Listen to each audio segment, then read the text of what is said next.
मैं doctor Vinay Singh Yadav, associate professor, राजकीय महाविद्यालय बहरोड अलवार, आपका इस कक्षा में स्वागत करता हूं, अभिनंदन करता हूं।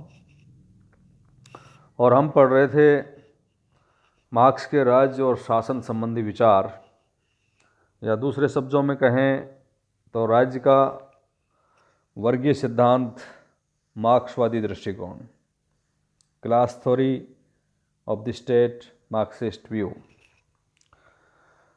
उसमें हमने कुछ महत्वपूर्ण बिंदुओं पर चर्चा की कि मार्क्स ना तो राज्य को प्राकृतिक संस्था मानता है, ना नैतिक संस्था मानता है, जैसा कि ऑर्गेनिक थ्योरी मानती है। ये तो राज्य को एक कृत्रिम उपकरण मानते हैं और राज्य का उस समय अस्तित्व होता है जब निजी संपत्ति के आधार पर समाज दो विरोधी वर्गों में बढ़ जाता है, जैसे धनवान वर्ग और निर्धन वर्ग। और राज्य और शासन से संबंधित कुछ महत्वपूर्ण बातें मार्क्स ने निम्न बिंदुओं के आधार पर बताई हैं।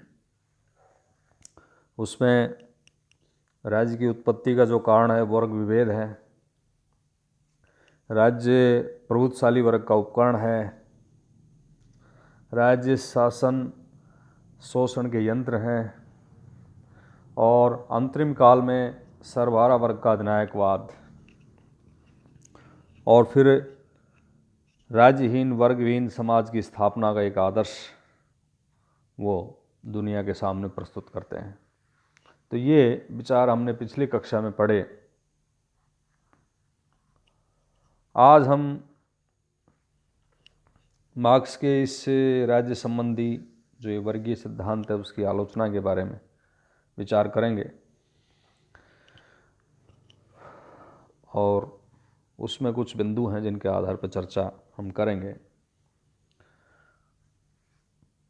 लेकिन दृष्टिकोण समालोचना का होना चाहिए, तो उसमें राज्य के वर्ग सिद्धांत का जो मुख्य योगदान है वो ये है कि इसने इतिहास की यात्रा को निर्धारित करने में आर्थिक शक्तियों की भूमिका जो थी उसको इन्होंने स्पष्ट किया है, और ये दिखाया है कि शासक वर्ग आर्थिक शक्ति का स्वामी होता है। वह अपने स्वार्थ साधन के लिए जनसाधारण का दमन और उत्पीड़न करता है, परंतु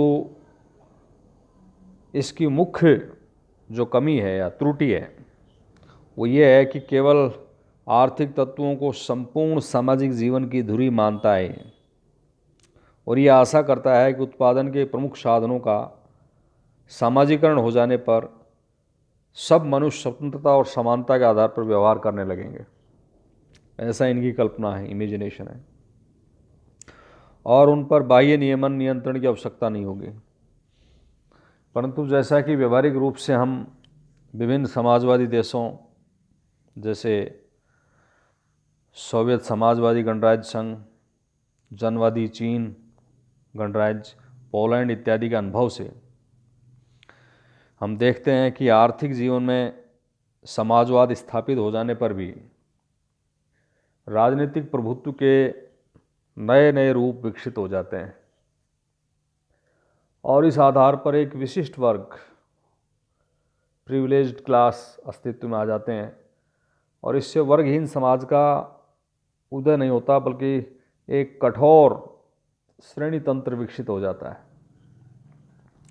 फॉर एग्जाम्पल, यूगोस्लाविया के एक मार्क्सवादी विचारक हुए हैं मिलोवान जिलास। उनकी एक प्रमुख पुस्तक है द न्यू क्लास, नवोदित वर्ग, 1957 में उन्होंने लिखा है। उसमें उन्होंने एक लॉजिक प्रस्तुत किया कि सोवियत संघ जैसे समाजवादी देशों में साम्यवादी दलों के अधिकारी इतने पावरफुल हो गए, इतने शक्तिशाली हो गए कि उन्होंने एक नए रूलिंग क्लास का रूप धारण कर लिया, शासक वर्ग का धारण कर लिया, और इस वर्ग के सदस्यों को अपने प्रशासनिक एकाधिकार के बल पर ऐसे विशेषाधिकार और आर्थिक वरीयताएं प्राप्त थी जो जनसाधारण से उनकी अलग पहचान बनाती थी। इस तरह समाजवादी देशों में ये जो वर्ग विहीन समाज का विचार था, इसको बहुत पीछे इन्होंने धकेल दिया। और इतिहास इस बात का साक्षी है कि शक्ति की ये विषमता 1991 तक आते आते सोवियत संघ के विघटन का कारण बनी। और उन्हीं दिनों पूरी यूरोप के कुछ समाजवादी देश थे, जैसे हंगरी है, पोलैंड है, पूर्वी जर्मनी है, चेकोस्लोवाकिया है, बल्गेरिया है, रोमानिया है। इनमें समाजवाद के पतन से बात और भी अधिक स्पष्ट हो गई कि वहाँ के जो साम्यवादी दलों ने आम लोगों की भावनाओं को कुचल कर ही अपनी अदम्य शक्ति कायम कर रखी थी। लेटेस्ट एग्जाम्पल आप देख सकते हैं, चाइना का एग्जाम्पल और रूस का एग्जाम्पल देख सकते हैं, जिसमें रूस में बार बार संविधान संशोधन करके जो वहाँ के राष्ट्रपति हैं व्लादिमीर पुतिन, अपना टर्म पूरा होने के बाद कभी वो प्रधानमंत्री बन जाते हैं, फिर कभी राष्ट्रपति बन जाते हैं। और अभी हाल के दिनों में समाचार पत्रों में पढ़ा कि उन्होंने ऐसा कानून पारित किया है कि ताउम्र उनके खिलाफ कोई वाद न्यायालय में ना लगाया जाए। तो कहने का तात्पर्य यह है कि जो एक वर्ग विहीन, राज्य विहीन समाज की स्थापना का लक्ष्य मार्क्स देखते थे, उनके बाद के आने वाले अनुयायियों ने व्यवहार के धरातल पर उसमें विभिन्न समाजवादी देशों का एग्जाम्पल हम उद्धृत कर सकते हैं, विशेषकर चीन का और रूस का। तो वैसा होता नहीं दिखाई दिया। और मिलावान जिलास ने जो न्यूक्लियस में लॉजिक प्रस्तुत किए हैं, उनका व्यवहारिक रूप से दर्शन दिखता है। तो ये मार्क्स के वर्गीय सिद्धांत का व्यवहारिक धरातल पर जो कमियां दिखती हैं वो है।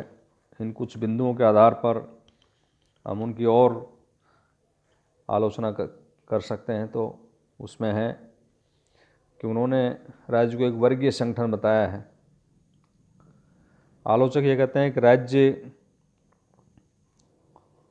वर्गीय संगठन नहीं है, वो एक नैतिक संगठन है जिसका उद्देश्य है मानवीय व्यक्तित्व का विकास करना।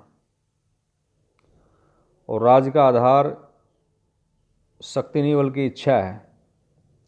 ये संभव है कि कुछ राज्यों में विशेष वर्गों के हितों को ही प्रधान रूप से सुरक्षित रखा गया हो, किंतु सभी राज्य सदैव साधारण जनता के हितों की उपेक्षा करते हुए विशेष वर्गों के हितों का पोषण करते हैं। इस धारणा को स्वीकार नहीं किया जा सकता। सेबाइन के शब्दों को उद्धृत कर सकते हैं कि ये सिद्धांत कि राज्य केवल शोषण का ही एजेंट है, एक क्रांतिकारी अल्पमत का प्रचार मात्र है। ऐसा सिद्धांत नहीं है जिस पर कोई शासन कर सकता है। तो एक आलोचना ये है कि राज्य वर्गीय संगठन न होकर नैतिक संगठन है। अरस्तु तो इस तरह का तर्क भी देते हैं कि राज्य जीवन के लिए आता है, सद्जीवन के लिए बना हुआ है। दूसरी एक प्रमुख आलोचना है कि वर्तमान राज्य जो है सर्वहारा वर्ग का शत्रु न होकर मित्र है। मार्क्स के अनुसार राज्य को सर्वहारा वर्ग का शत्रु बताया गया है, किंतु बाद के इतिहास की जो धारणा है वो इसको पुष्टि नहीं करती है। पिछले कई वर्षों में विश्व के विभिन्न राज्यों, कल्याणकारी राज्य के विचार को स्वीकार किया है और पश्चिमी यूरोप के और गैर अमेरिका और पश्चिमी यूरोप के जो देश हैं वहाँ पर भी इस कामगार वर्ग के हित में अनेक कानूनों का निर्माण किया गया है। उनके अवकाश के घंटे निश्चित किए गए, काम के घंटे निश्चित किए गए, न्यूनतम वेतन की व्यवस्था के कानून बनाए गए हैं। बेकारी बीमारी बुढ़ापे की अवस्था में सहायतार्थ योजनाएं बनाई गई हैं। तो ऐसा